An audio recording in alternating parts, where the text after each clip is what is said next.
Hello, my friends, and welcome back.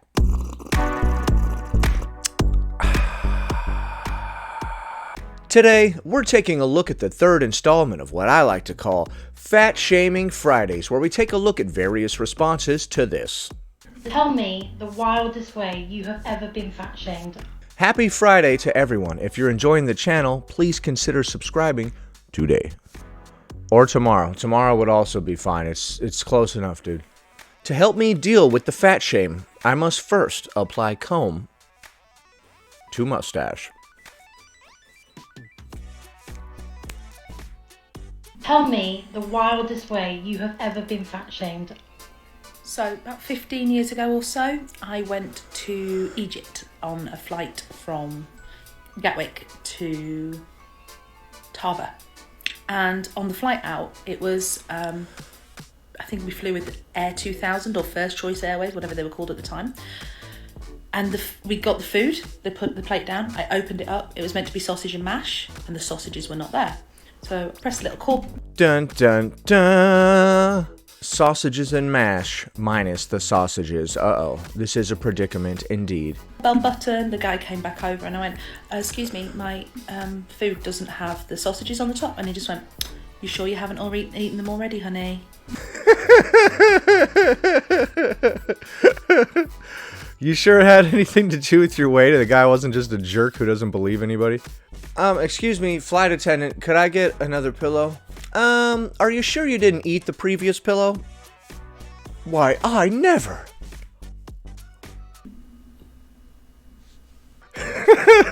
And that's the end of that story. Okay,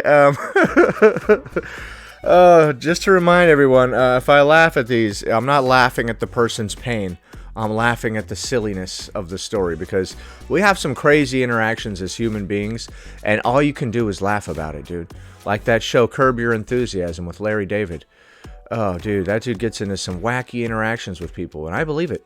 It's crazy out here in these streets. Next. Tell me the wildest way you have ever been fat shamed. Okay, I had to share. I have so many of these stories, but this one is probably one of my favorites. So I was in college. I honestly probably was 120, if not 140 pounds less than what I weigh now. So That's quite the fluctuation that you have. What about your set point weight? Shouldn't your set point weight be like within 20 pounds or something? Like you always fluctuate within this range? I was looking thin in comparison.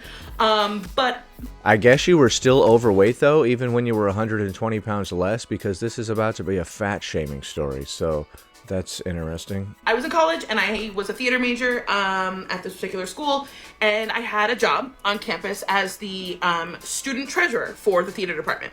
And part of my job requirements were to show up to a couple events each year with our donors and our alumnus, and basically just, chat and schmooze and talk about upcoming artists and basically trying to get them to donate more money to our program. There was schmoozing too. Part of your job description was to schmooze? Oh, okay. I like this. It sounds like a good job. So one of these events, I was standing in the corner serving wine to our guests, and my boss was actually standing right next to me. The treasurer serves wine to people? Okay. And this older woman comes up to my boss, and who clearly knew who she was, and they started chatting. And this woman was probably in her 70s, maybe early 80s. And they chatted for a while, and I stood there very quietly and respectfully with a big smile on. I was dressed up very nice. And I offered this woman a glass of wine, which she happily accepted. I said, hello, how are you? I introduced myself, and that was the extent of our conversation.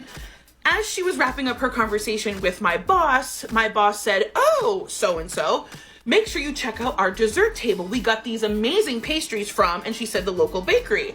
And this woman, as she was walking away, stopped, turned very dramatically, and said, oh, I could never indulge in such sweets. I would end up looking like her if I did. And oh, man, that is rough. And she said it like that. She's like, oh, I could never indulge in such sweets, or I would end up looking like her. Can't you see? Was she also a theater major? It's very dramatic. Oh, I mustn't have any sweets at all, or I will become rotund. Don't you see, my good sir? Oh, the pain of it all. pointed to me, standing in the corner with 2 bottles of wine. Oh my goodness, this is rough. This is rough, homie. Oh, dude, I'm sorry. This is messed up. And she said it so loudly that the entire room had to turn and look who she was gesturing to. Oh my gosh. Oh, this is terrible. Oh, dude, I feel bad for you. Oh, no. You know, the whale in the corner with a bottle of red and a bottle of white. And my boss just looked at me horrified, but also saying with her eyes, like, I really can't do anything about this. Like, we both would lose our jobs if we did anything in this moment. So, yeah. I just had to stand there and take it. I probably turned 19 different shades of red. How many different shades of gray did you turn? Thank you. I'll be here all week. And yeah, this woman kind of just looked at me, laughed, and walked away after making such a comment. You know, and I just was merely existing. I said nothing to this woman. Just my presence in a larger body truly offended her to her core. So, yeah, love it. Oh man, that is rough. In this case, they actually were just existing, and then somebody gave them a hard time for it. Don't you love how your boss just looks at you like, oh crap, I'm really sorry about that, but we can't say anything. This is the Johnson account. The Johnson account. Back in TV shows, the main character of the show was always some sort of salesman, and there was always a Johnson account. I feel bad for that lady. That was a rough story. Next. Tell me the wildest way you have ever been fat shamed. I'll go first. Between first and second season of Big Time Rush, I was out at the grocery store walking around, and this girl at the grocery store. Okay, it says at the bottom that this guy's name is Steven Glickman. I've already watched this story a little bit, so I'm just going to tell you that apparently this guy was on the show Big Time Rush. No offense to anybody, but that show was awful, okay? iCarly was so much better, bro. Saw me and went, oh my god, it's you! Oh my god, I'm such a big fan! Oh, I heard that it's coming back. And I went, yeah, no, I heard too that Big Time Rush is coming back for a second season. So you thought that you were getting recognized on the street for being a part of Big Time Rush. And she went, Big Time Rush? Oh, that's who you are. I went, who did you think I was? And she went, no one. Oh, this must be bad if she didn't even want to tell you who she thought you were. She's like, Tony Soprano? Is that you? I went, who did you think I was? And she said, I thought you were from the Austin Powers movies. I was like, you think I'm fat bastard? Oh, dude, no, bro, no, there's no way she could think you're fat bastard. Come on, get in my belly. What? No, this can't be, sir. Oh, bro, that's rough. That's rough as hell. You don't look like fat bastard. Just so you know, in case you ever see this, of course you won't, I'm nobody. But, that's really rough, dude, I'm sorry. Oh, man. You should have just looked her dead in the eye and said, get in my belly. She wouldn't know what to do, man. You just start speaking with a Scottish accent, because Fat Bastard had a Scottish accent. Oh, man, that's rough. I'm sorry, Mr. Glickman. Oh, that is rough, dude. Imagine you're overweight and people just start mistaking you for every overweight character. They're like, Brendan Fraser, can I get your autograph? Brendan Fraser from The Whale. They specify, from The Whale, not from any of those other movies that he was in. Is that you, Brendan Fraser? From The Whale movie? Can I get your autograph, sir? Next. Tell me the wildest way you have ever been fat shamed. Oh, I've been waiting for this one. Oh, here we go, fam. Here we go. You've been waiting for this one. Really? You've been waiting for someone to come along and ask you about your wildest fat shaming story? Okay, that's a little weird. How did you know that one day someone would come forth and ask this question, madam? Now, I'm a big girl. Like, Okay. I know that. That's not surprising. You're not surprised that you're a big girl. Yeah, I would imagine not. I'm guessing you've been looking at the same reflection in the mirror for several years now. Imagine if it did shock you. Now, I'm a big person, you know, that's not shocking. And then, like, in the morning, you're just like this, looking in the mirror. Alright, let's see how I'm looking today. Oh! What the hell? My body's been replaced with this fat person. What the heck? I don't remember being this fat. You go to take a drink of water and then you accidentally see your reflection in the mirror. You straight up do a spit take. Then you have to clean it all off the stupid mirror. Don't you hate how the bathroom mirror's always getting all dirty? It's always getting all these little specks from brushing your teeth on there. We have to have the technology to do something about that. I guess it's just called cleaning up after yourself, huh? Just wiping the crap off the mirror, that's the technology. Use your damn hand and a rag and wipe the stupid mirror. Come on, man, there has to be a robot or something that can do this for us. It's 2022, dang it. Actually, it's almost 2023. Speaking of which, this is going to be the last video that you guys see before the new year comes. So happy new year, dude. Don't get too faced, all right? Take it easy out there. A little bit of moderation, you crazy kids. All right, let's do some thumbnail faces. How about... What? What? No. What? That's a pretty good one. Okay. So every time people fat shame me, they fat shame me like I don't know I'm fat. That's interesting. They're like, hey you, random chick, did you know that you're fat? And you're like, yeah, I kind of know. I have a mirror. And they're like, oh, okay. And then 5 minutes later, like, hey, did you know that you're fat? And you're like, dude, knock it off. This is getting old, bro. They try to make it sound like they're doing me a favor. They try to make it seem like their fat shaming is doing you a favor. Okay, I'm intrigued. How the hell did they do that? How do you turn your fat shaming around into helping? Like, bitch! So I'll go somewhere and I'll be talking about how I don't really care if I lose weight or not, right? Why? Before we continue, let's just digest that statement. You were talking about how you don't plan on losing weight or whatever. Why are you just randomly going around proclaiming, like, I don't feel like losing weight? Are you looking for somebody to chime in? You just go stand by some random stranger in public and you're like, I don't feel like losing weight. And then they just look over at you like, what? You talking to me, lady? I had my earbuds in. What the heck? What? Why are you talking to me? And of course, I've always got the bitch behind me who is like, do you not know that that's not good for your health? You are fat. You are fat. Dude, this didn't happen. Stop. Stop with the shenanigans. Okay, this sort of shenanigans never took place, madam. Are big. You know that, right? So the lady says to you, she says, yeah, hey, you're fat. You know that you're big, right? Because, yeah. I find it odd that you were going around proclaiming that you don't plan on losing weight. That's a weird thing to randomly say when you're walking down the street, isn't it? You see some lady behind you and you're just like, I don't plan on losing weight. It's almost like you're trying to bait her into being like, but it's unhealthy. Madam, you do know it is unhealthy and you are fat, right? Something tells me that this never dang happened.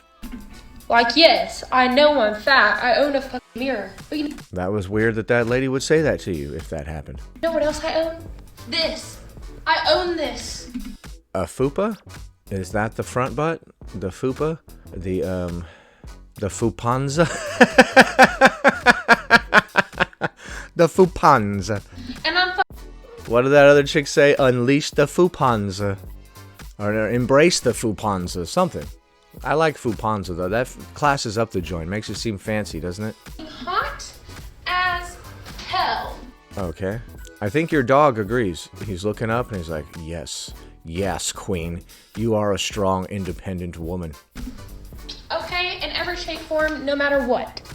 Like, baby, let's not talk about health when I bet you money when you quit, it's nothing but dust. Whoa, whoa, whoa, whoa, dude, what? What? Oh, goodness gracious, I'm gonna have to bleep that out. Alright, I had to bleep that out. She said a word that started with Q, and it ends with eef, and it refers to when a woman expels air from a part of her body. That was really unexpected for her to say that. What the heck? Okay. The end of story. Okay, alright, man, that was a little strange. I'm going to assume the person who was giving you a hard time was old because of your little comment about them expelling dust from a certain part of their body, which I could have gone without hearing that for the rest of my life, probably. Yeah, I think I'd be good. with not hearing that for the rest of my life, dude. Next. Tell me the wildest way you have ever been fat shamed. Let me set the scene for you. Okay, go. I'm listening. I'm all ears. She's like, let me set the scene for you. She lights a couple of scented candles, draws a bubble bath, and you're like, oh, okay, where's this going, dude? What's about to happen now? 7th grade, I'm probably 12 years old, and my class is on a field trip to like an old like historic site somewhere in like Indiana. Okay. Are we about to get fat shamed at the old ghost town? The friggin' OK Corral or something? We're in like a boat canoe thing, and like the guy is in the back talking to us about like settlers and how they would pick their families or like choose their wives. And the gentleman says that husbands would choose their wives based on like women who were a little larger, because that meant they knew how to cook and they knew how to cook well. And a kid from the back literally piped up and said, "Hey, Rhiannon, you want to get married?" That is mean, dude, but that is a good burn, though. You have to give him that, right? That's a hilarious burn, dude. Yes, that was really mean, and he shouldn't have said that, and that was fat shaming. But was it witty? It was pretty witty, okay? You got to give him that. If somebody burns you and it's in like a good way and it's witty right off the top like that, dude, you can't even be mad. You got to laugh. That's hilarious as crap, dude. By the way, my sister's name is Rhiannon, a very uncommon name. Hi, Rhiannon, if you see this. I know you probably don't watch the channel. You better start watching this stupid channel. His name is Charles Eggbeer. Okay, you're putting his full name out there. Charles Eggbeer, whatever you said. Wow, dude, I guess you haven't gotten over it because you still remember his full name. And this happened back when you were 12, which I'm guessing was a hot minute ago. Last time I looked him up, still not going a whole lot of anywhere. Oh, dude, you're still looking this guy up to see if he's done anything with his life because you're still bent out of shape about that comment? First of all, it was true love. He was asking you out. So why you really missed your chance there, you know? You could have been with that man. You could have had several beautiful children by now. But I say it's Charles Eggbeer's loss, you know? Here we are. Here we are. I can hear your dog drinking water in the background. That's not me, that's her. The whole school. Well, maybe not the whole school because it was a small boat, but yeah, those are fun times. So you got your first marriage proposal and you're trying to spin it around into something negative? Just take the compliment, okay? I know I'm just messing around. I was messed up that he made fun of you for being overweight and stuff. But he was witty about it, so you can't even be mad, dude. If there's an opportunity to hit somebody with a witty insult, even if you don't want to hurt their feelings, you kind of have to take it, right? If the opportunity presents itself, it's freaking right there, baby. It's just sitting right on the table, waiting for you to go open it up and look inside. Wow, I felt like Nicolas Cage right there. This feels like a Nicolas Cage pose. A, B, C, D, E, F, G. The bees? These, not the bees! Ah! God, that movie was so good, dude. It's terrible, but it's good, dude. Go check out a Nicolas Cage bad acting montage, dude. Oh, man, it's great. He's done a lot of over-the-top crazy roles where he's just like, ah! Man, what the hell are we talking about? Oh, yeah, your story. Sorry, I go a little bit off on a tangent. All right, Charles Eggbeer, you owe this girl an apology, okay? All these years later, she's still looking you up to see if you're a failure. Isn't that messed up? Like if somebody said something mean to you once, you just spend the rest of your life hoping that that person fails? Like, what the heck, dude? Move on, bro. Move on.